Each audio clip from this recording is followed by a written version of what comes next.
Welcome back to the Stephen A. Smith Show. I want to get to the NBA and the changes reportedly coming to the All-Star game. Sources tell ESPN the league wants to introduce a new 4-team tournament-style format this season that's expected to have 2 semifinal games played to 40, with the winners advancing to the final match played to 25.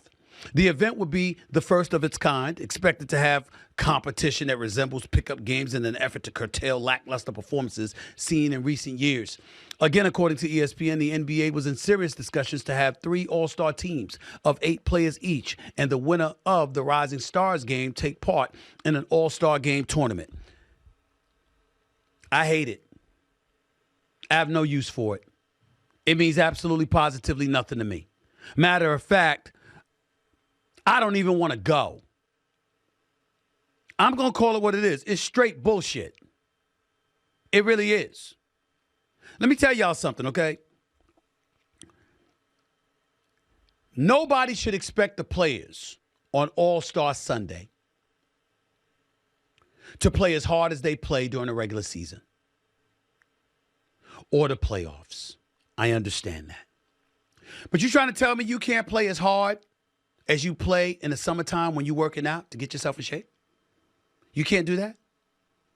We've seen plenty of footages of NBA players working out in the offseason, practicing in gyms, going up against one another. They play harder than we see on Sundays for All-Star Weekend.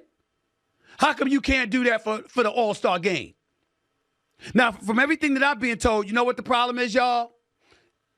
It's the sponsors and advertisers. Because the league caters to them.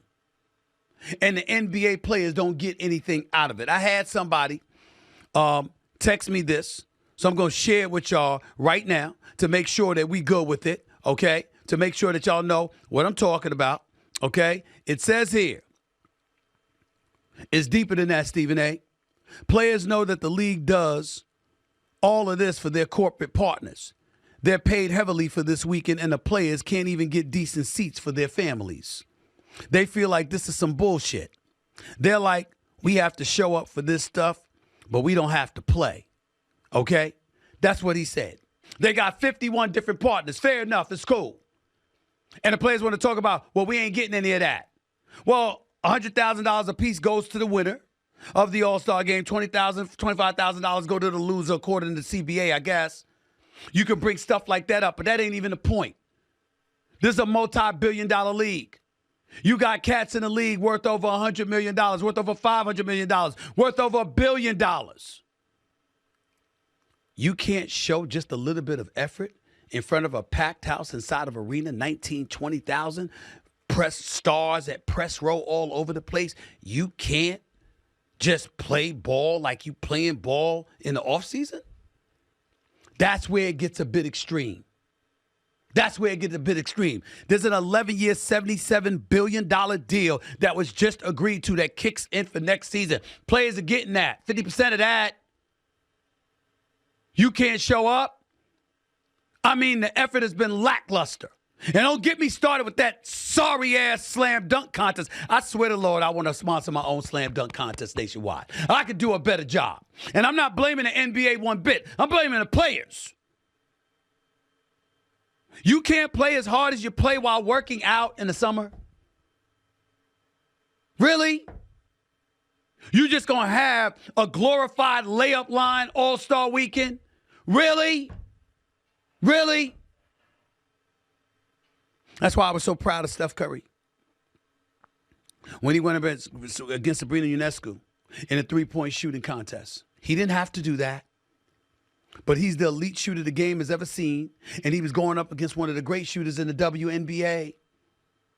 And I hope Caitlin Clark does it in the future, and Klay Thompson gets in on it, and other people. I hope all of that happens. It promotes the game. Rising tide lifts all boats.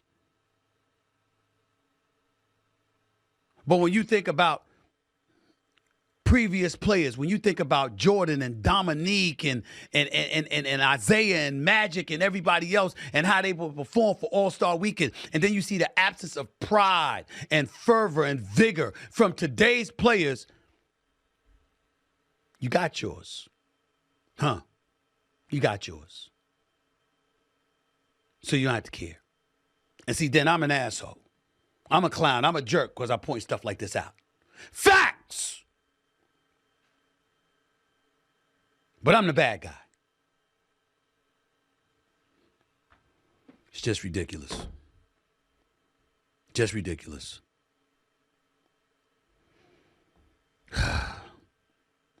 Jump shots from half court. Even though Damian Lillard made one, Steph Curry made another, but damn. It's a joke. I have no desire. I love basketball. I wouldn't be where I am today if it wasn't for the NBA. I am incredibly grateful. And I love the job that Adam Silver has done. I love him as a commissioner. I love, what the NBA has done overall. But there's a lot of people out there that have been turned off by the NBA product. It's still big time in social media. It's still big time in the digital stratosphere. But on linear television, there's a reason for that. People got better things to do with their time. Because they can tell when people ain't giving max effort. I'm just saying, y'all, somebody got to say it. So I said it.